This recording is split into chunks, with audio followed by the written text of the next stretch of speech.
Halo brother, Sugeng Rawuh Channel Lambe Movie. Kali ini saya akan merangkum alur cerita film yang berjudul Super. Film ini rilis pada tahun 2010 dan disutradarai oleh James Gunn.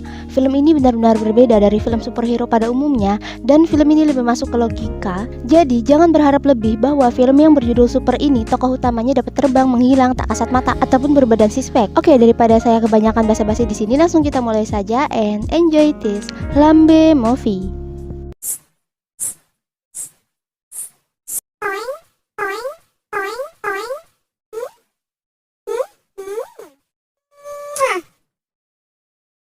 Ia adalah Frank. Film ini akan berfokus kepadanya. Frank mempunyai masa lalu yang kelam. Sepertinya tidak. Bahkan sampai sekarang tetap kelam. Sedari dulu, Frank selalu saja lemah di mata orang lain. Hingga akhirnya istrinya pun kabur dari rumahnya. Istrinya bernama Sarah. Sebelum Sarah kabur, 5 hari yang lalu datang seorang pria yang menanyakan tentang Sarah kepada Frank. You have an egg cooking gift. Are these some special kind of egg? Do me a favor, buddy. Will you tell Sarah that Jacques stopped? Right.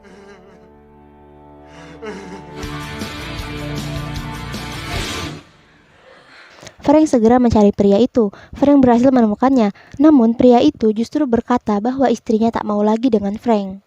Frank bekerja di sebuah restoran makan. Ia sama sekali tidak fokus bekerja hanya karena memikirkan Sarah. Temannya Frank memberi saran sebaiknya Frank melupakan gadis lonte seperti Sarah. Tetapi Frank masih tak mau menerima kenyataannya. Akhirnya Frank meminta tolong kepada Mr. Durbo untuk menangkap pria yang menculik Sarah.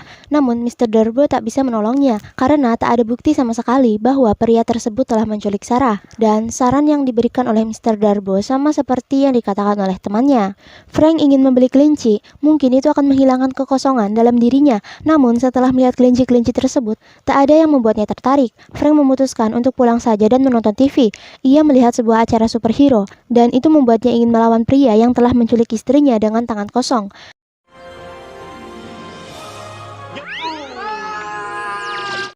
Keesokan harinya, Frank menemui Jock, dan ternyata Sarah memang bersamanya. Sarah dalam keadaan mabuk. Frank mencoba menyadarkan Sarah, namun Sarah tetap tak mau bersama Frank. Hey, come on, buddy. This isn't right. So, I'm gonna give you one. Frank, it's okay. Shut up. No, you shut up! Bukannya berhasil membawa Sarah kembali, tetapi Frank justru dipukuli oleh anak buah dari pria tersebut. I hate you, God. This ugly face. People have things, God. Even the starving. Please.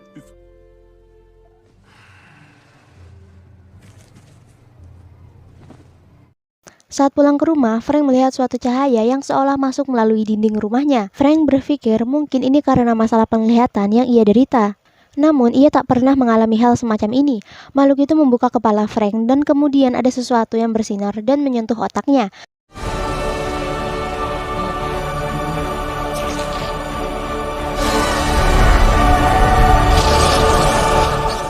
Kemudian ia bertemu dengan superhero yang ia tonton di TV. Superhero itu berkata bahwa Frank telah disentuh oleh jari Tuhan. Frank akhirnya tersadar. Ia benar-benar bingung atas kejadian tadi.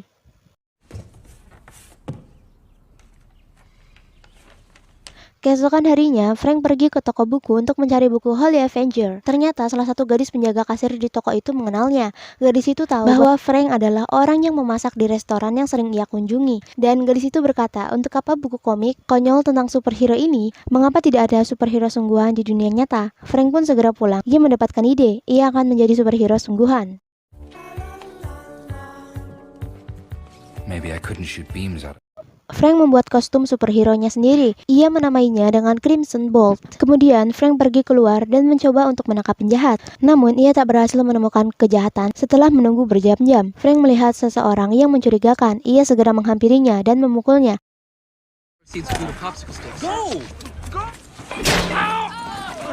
Namun Frank justru kalah. Frank segera berlari dengan popok bayi yang masih menempel di bokongnya. Keesokan harinya, Frank kembali ke toko buku itu. Ia mencari buku superhero tanpa kekuatan superhero. Jadi maksud Frank, superhero yang menjadi kuat karena suatu alat ataupun benda. Gadis itu pun menunjukkan beberapa buku. Akhirnya, Frank menemukan alat superhero-nya, yaitu sebuah kunci Inggris.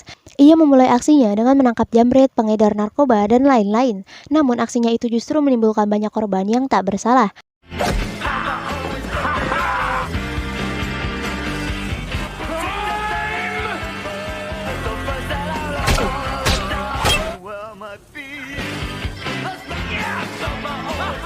Hanya satu orang yang belum ia hajar, yaitu Juk. Yup, Juk adalah orang yang Frank pikir telah menculik istrinya. Give me a ride to my meeting. Again. It's been 2 months. The most important thing in the world. You know what I mean? Guys I've known. Weird, Frank.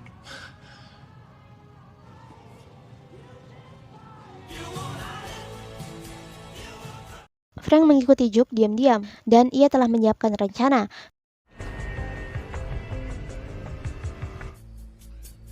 Frank kembali bekerja dan ternyata ia masuk TV. Polisi sedang memburu orang berkostum superhero itu yang telah menjatuhkan banyak korban. Dressed like Superman, whacking people with a pipe wrench all over the city.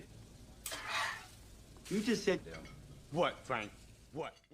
Frank sedang mengantri, namun ia terganggu karena melihat orang yang berbaris tak jauh darinya sedang mengobrol dan menurutnya itu merupakan suatu hal yang mengganggu. Frank mencoba memberitahu pria itu agar tidak mengobrol, namun pria itu tak mendengarkan Frank. Frank kembali ke dalam mobilnya untuk memakai kostum superhero-nya. Ia pun segera menghampiri pria itu dan memukulnya, namun sang wanita yang tak bersalah pun ia pukul. Ini mah lebih ke psikopat ya bre. Tapi ya sudahlah, suka-suka dia aja. Frank segera kabur dari lokasi tersebut. Ia kembali bekerja dan gadis itu datang ke tempat kerja Frank. Frank berpura-pura tak mengenalnya, namun gadis itu memaksa masuk dan ia pun memperkenalkan dirinya. Gadis itu bernama Libby. Libby berkata kepada Frank bahwa orang yang menggunakan kostum super dan menjadi buronan adalah Frank, tetapi Frank tak mau mengaku. Akhirnya Libby mengajak Frank pergi ke pesta besok malam.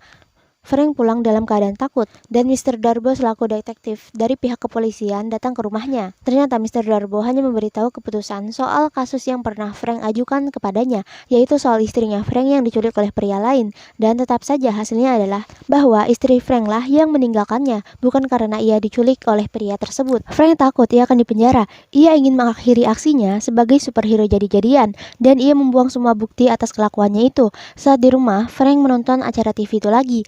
Frank pun berubah pikiran. Ia mengambil kembali kostum superhero-nya yang telah ia buang ke dalam tong sampah.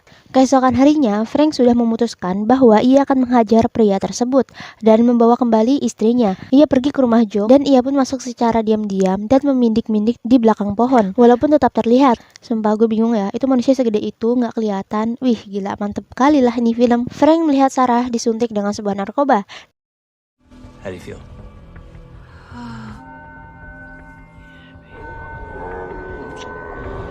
Dan tiba-tiba saja yang terlihat di mata Frank adalah pria tersebut bukanlah manusia melainkan monster. Frank kesal melihat Sarah dilakukan seperti itu. Frank pun memecahkan kaca jendela. Namun anak buah Joki itu memegang pistol. Frank pun segera kabur. Ketika ia memanjat, Frank tertembak dan mengenai kakinya. Beruntung Frank berhasil kabur.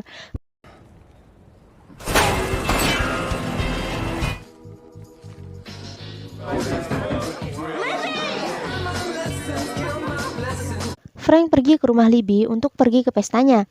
Frank pergi ke pesta Libby menggunakan kostum kresek. Frank memberitahu semuanya kepada Libby. Libby benar-benar terkejut. Frank memberitahu Libby bahwa orang yang menembak Frank tahu identitasnya dan tahu di mana Frank tinggal. Akhirnya Libby mempersilahkan Frank untuk tinggal di rumahnya dan Libby pun membubarkan acara pestanya. Libby segera mengobati luka tembak yang ada di kaki Frank. Oh man!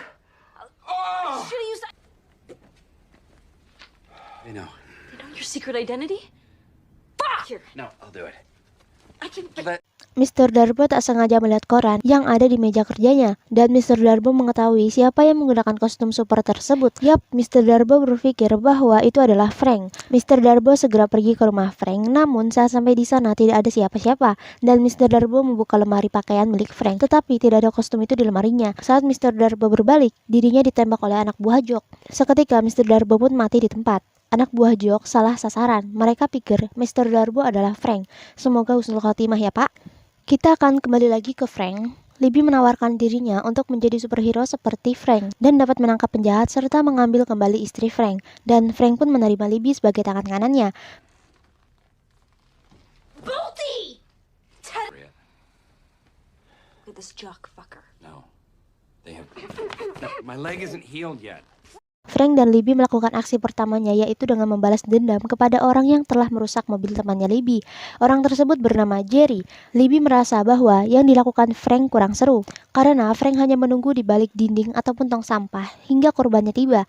Saat Jerry datang, Frank dan Libby segera masuk ke dalam rumah Jerry. Libby berhasil memukul wajah Jerry dengan vas kaca.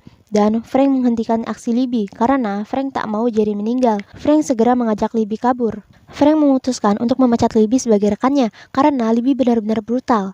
Namun, Libby masih mau membantu Frank. Saat di pom bensin, Frank bertemu dengan anak buah Jock. Frank segera berlari dan meninggalkan Libby yang masih di dalam mobil.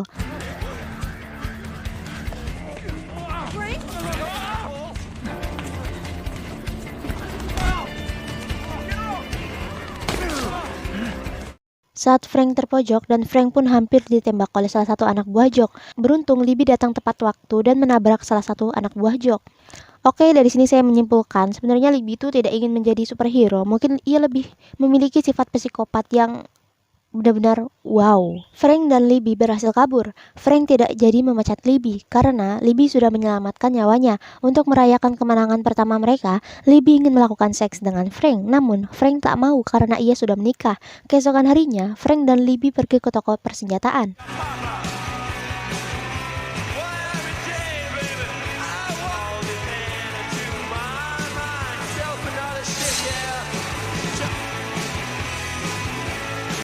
Frank segera merakit alat-alat itu, sedangkan Libby sedang asik menonton TV. Dan Libby senang melihat dirinya masuk TV. In regard to the costumed man, showed up. God, the man just attacked me. He was gonna rape me. a young woman known only as I Bolton. don't know if I'm doing it right.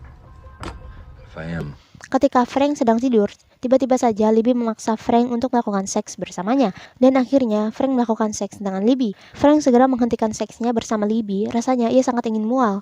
Frank pun pergi ke toilet dan ia pun muntah. Lagi-lagi Frank melihat suatu wajah dari hasil karya muntahnya dan berkata bahwa Frank harus segera menyelamatkan Sarah. Libby benar-benar meminta maaf, tapi Frank tak lagi mempermasalahkannya karena sekarang yang terpenting adalah segera menyelamatkan Sarah. Frank dan Libby pergi ke rumah Jock, sedangkan Jock sedang asik berdagang narkoba. Frank dan Libby berhasil membunuh 3 anak buah Jock.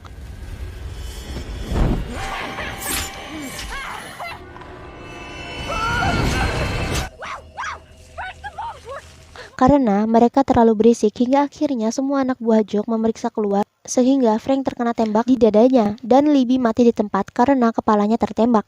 Frank sangat kesal. Frank pun segera bangkit dan ia sudah menyiapkan 2 bom di tangannya dan melemparkan bom itu ke anak buah Jock. Frank menghajar tanpa ampun semua anak buah Jock. Rekan bisnis Jock yang mendengar keributan akhirnya membatalkan bisnisnya dengan Jock. Jock tak terima hingga akhirnya Jock menembak rekan bisnisnya tersebut. Sekarang hanya tersisa 2 anak buah Jock. Frank mengalihkan mereka dengan salah satu mayat yang digantung dari atas. Frank muncul dari belakang dan menembak salah satu dari mereka. Jadi tinggallah 1 anak buah Jock. Frank membenturkan kepala orang tersebut hingga pecah. Jock akhirnya datang dengan Sarah. Ketika Frank ingin membawa Sarah, Jock tiba-tiba saja menembak tepat di lengan Frank. Beruntung, Frank mempunyai senjata cadangan di tangannya dan benda tajam itu menusuk burung Jock. Tanpa pikir panjang, Frank menusuk Jock berkali-kali dan Sarah hanya bisa menangis histeris.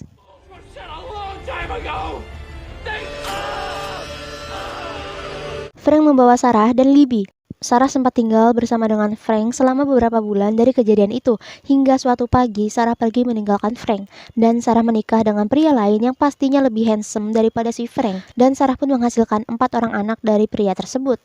Tapi akhirnya Frank sadar bahwa perlu belajar untuk membuat seseorang senang, dan terkadang lebih indah jika melihat seseorang yang kita cintai bahagia, walaupun dengan yang lain. Dan akhirnya Frank pun memelihara seekor kelinci. The end. Jujur, saya pribadi cukup suka dengan film yang satu ini. Kenapa? Karena film ini memberitahu kita memang kenyataannya gak ada yang namanya superhero. Jadi jangan ngadi-ngadi dah mau jadi superhero-heroan. Apalagi berhayal ingin menjadi Hokage ke-8 di Konoha. Saya cuma sedih aja ngeliat nasib si Libby yang mati di ending. Padahal saya pengen ngecomblangin Frank sama Libby. Tapi ya sudahlah. Terima kasih buat kalian semua yang sudah mau menonton film superhero-heroan ini. Sampai jumpa di video berikutnya and baka. Mwah.